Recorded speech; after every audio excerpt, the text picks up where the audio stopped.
Hey everybody, I'm here on Crystal Lake in New Hampshire today. There's no nachos or lemon heads, but I am on my dad's boat. This is video number 6 in the Longevity on a Fire Truck series. We're talking about the necessity of anaerobic conditioning today. Let's go. Quick story for you. In 1995, I was a 24-year-old infantry Marine deployed to Okinawa. I was in excellent shape at that time. I lifted weights daily and I would run about 20 miles per week. I could consistently run 3 miles under 18 minutes. Not amazing, but pretty good for me. One day on base, I wandered by a group of Marines playing a full court pickup basketball game. I played a ton of basketball growing up, through high school and even through college. I joined the full court game feeling like I was going to outwork everybody. I felt like I had all the bases covered in my conditioning program, but I was shocked when I was completely gassed in about 5 minutes. So what happened? There was a big gap in my training. I was doing zero anaerobic conditioning, and basketball, which is an anaerobic sport, completely exposed it. It was very eye-opening for me, and it made me take a hard look at my training. What is anaerobic conditioning? To answer that, I will talk about the systems that produce energy in the body by producing ATP. That's adenosine triphosphate. Without ATP, muscular activity is impossible. Anaerobic training places an emphasis on the two anaerobic energy systems, the phosphagen and the glycolytic. The phosphagen system produces ATP at a very high rate, but has a small capacity. The glycolytic system produces ATP at a moderate rate, and it has a moderate capacity. The oxidative system produces ATP at a very slow rate, comparatively, but it has a very high capacity. Anaerobic training requires ATP to be regenerated at a faster rate than the aerobic system is capable of. Focusing on the two anaerobic systems means that you are training in a way that is intense enough that you are using ATP faster than the oxidative system can supply it.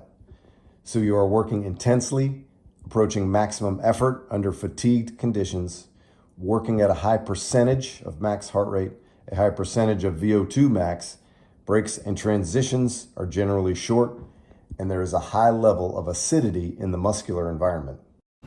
Some of the benefits of an aerobic conditioning program include increased creatine phosphate storage. Creatine phosphate is the fuel for the phosphagen system. Increased muscle glycogen storage. Glycogen is the fuel for the glycolytic system. Increased muscle buffering capacity, that is the ability to neutralize the acidic environment in your muscles, and also an increased VO2 max, that is the ability to take in and use oxygen.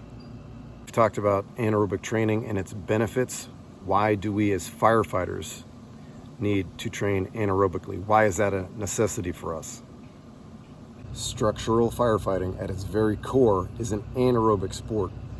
Pulling a 2.5, climbing stairs with hose and equipment, deploying a bundle, forcible entry, search, cutting a hole in a roof, cutting 3 holes in a roof.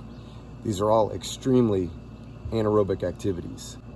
You may be called upon to work very intensely at a pace that is greater than your oxidative system can keep up with. And you will be calling on your anaerobic systems, your phosphagen and glycolytic systems, to help carry you through. It might not be today, but the time is coming for all of us when our conditioning is going to be tested. When our number is called, I want us all to be ready to deliver. We need to be ready to work at a pace that our aerobic system cannot keep up with, to be able to work hard when we are uncomfortable and when all of our energy systems are taxed. Our heart rate is very high and our muscular environments are extremely acidic.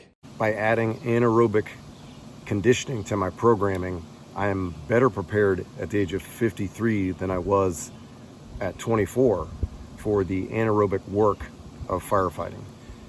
Thanks for watching. You can definitely help me out by saying something mean in the comments, like or dislike the video, maybe even subscribe. That would help me out. And we'll see you next time.